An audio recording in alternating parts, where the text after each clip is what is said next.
Welcome back everyone. Nifty analysis की एक और वीडियो में आप सबका स्वागत है। तो आज market accordingly gap up open हुआ और यहाँ जब इतना बड़ा गैप अप होता है तो एक रेड कैंडल बनना बहुत लाजमी है, क्योंकि कुछ लोग प्रॉफिट बुकिंग करेंगे। मैं आपको हमेशा समझाती हूँ कि अगर इतना बड़ा गैप अप है तो लोग प्रॉफिट बुकिंग करेंगे। जो BTS के ट्रेड्स लेकर गए हैं, जिन्हें लग रहा है कि उनको अप्रोप्रिएट प्रॉफिट मिल गया, वो प्रॉफिट बुकिंग करते हैं। उसके बाद मार्केट ने एक ग्रीन कैंडल बनाया, उसके बाद थोड़ा एक और ग्रीन सा दिखाकर यहाँ पर मार्केट सस्टेन नहीं कर पाया, नीचे आया।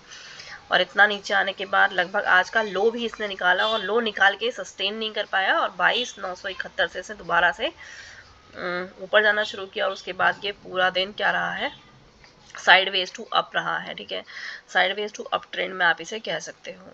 तो आपने यहाँ क्या प्ले किया होगा? देखो, यहाँ पर तो प्ले करना थोड़ा मुश्किल था। अगर किसी ने प्ले किया हो तो इस डाउनफॉल को प्ले करा होगा, और क्योंकि ये 5 मिनट में हुआ था तो इसको ही प्ले करना थोड़ा मुश्किल है। तो उसके बाद ये जो ट्रेंड आया, हो सकता है इसको आपने प्ले किया हो या इसे आप इंजॉय कर पाए हो। अब हम क्या कर सकते हैं?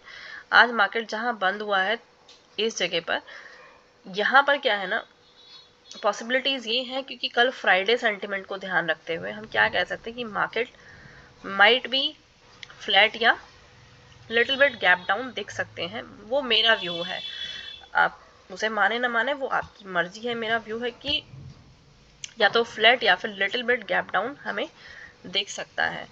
अब मैं ऐसा क्यों कह रही हूँ, उसकी मेरी अपनी वजह होती है, क्योंकि मैं चीज़ें देखती हूँ और जो मुझे दिखता है उसके हिसाब से मैं आपको अपना व्यू बता देती हूँ।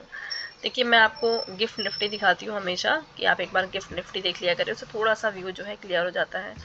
यहाँ पर आ जाते हैं और यहाँ पर देखो, ग्लोबल इंडाइसिस में ये गिफ्ट निफ्टी मुझे थोड़ा सा माइनस में दिख रहा है। हो सकता है ये थोड़ी देर में पॉजिटिव हो जाए, लेकिन फिर भी मुझे जो व्यू दिखता है वो मैं फ्लैट या लिटिल बिट गैप डाउन, बहुत ज़्यादा बड़ा नहीं, लिटिल बिट गैप डाउन की मैं उम्मीद कर रही हूँ, या फ्लैट ओपनिंग की। अब बात करते हैं कि कल पॉसिबिलिटीज़ क्या क्या रह सकती हैं। कल की पॉसिबिलिटीज़ देखते हैं। और हाँ, आप लोग मैंने बताया था कि अगर आप बिगिनर हो तो कोशिश करा करिए 5 मिनट पर ट्रेड करने की। क्या आप उसे फॉलो करते हैं? देखिए, 5 मिनट पर ट्रेड करेंगे ना तो आपकी ट्रेडिंग जो है वो इम्प्रूव हो जाएगी।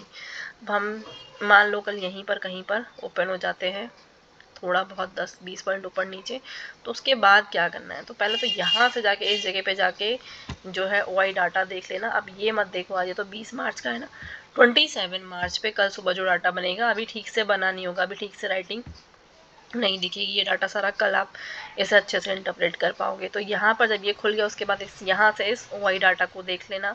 थोड़ा थोड़ा मैंने आपको रीड करना सिखाया है। जैसे 23,200 का लेवल है, यहाँ पर अच्छी खासी कॉल राइटिंग है और इसी जगह पर ठीक ठाक पुट राइटिंग भी है ना।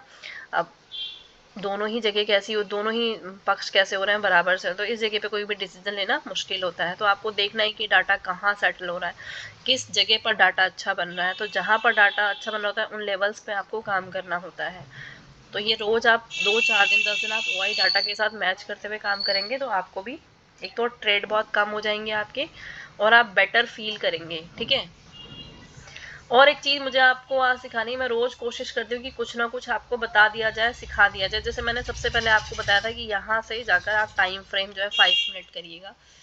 5 मिनट के बाद कभी कभी जब बहुत छोटे ट्रेड लेना हो तो आप 1 मिनट लगा सकते हो, ठीक है, लेकिन मोस्टली 5 मिनट रखना है।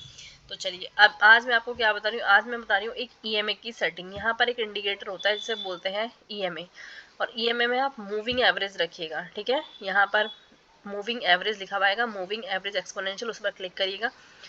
कोई भी ब्रोकर हो वहाँ पर आपको ये मिल ही जाएगा। अब EMA की जो डिफ़ॉल्ट सेटिंग होती है ना, ये जो EMA लग गया, ये जो डिफ़ॉल्ट सेटिंग होती है, इस पर क्लिक करके देखोगे तो ये होगी डिफ़ॉल्ट सेटिंग। जो इसकी होती है वो डिफ़ॉल्ट सेटिंग इसकी 9 होती है। क्या होती है, एक सेकेंड, डिफ़ॉल्ट सेटिंग इसकी 9 होती है, तो इसको 9 ही रहने देंगे। ठीक है, और एक और EMA लगाना है यहाँ पर,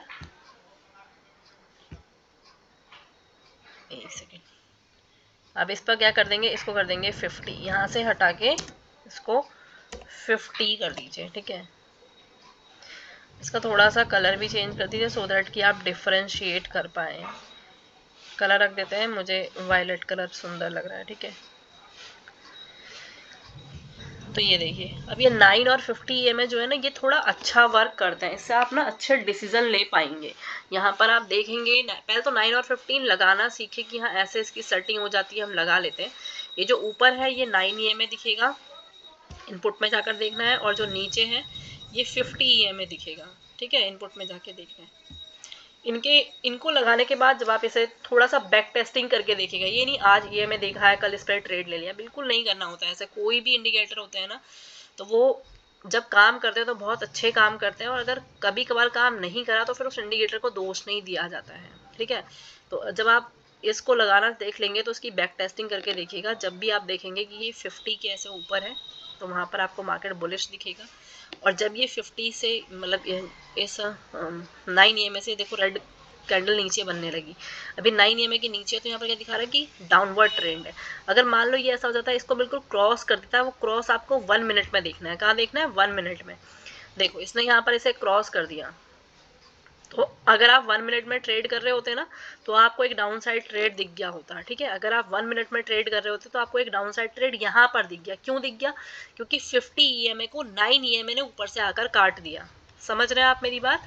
यहाँ पर हमने डाउन ट्रेड कैसे पकड़ लिया? क्योंकि 50 EMA जो है इसको 9 EMA ने ऊपर से आकर काट लिया, तो हमें एक डाउन ट्रेड मिल गया 1 मिनट पे।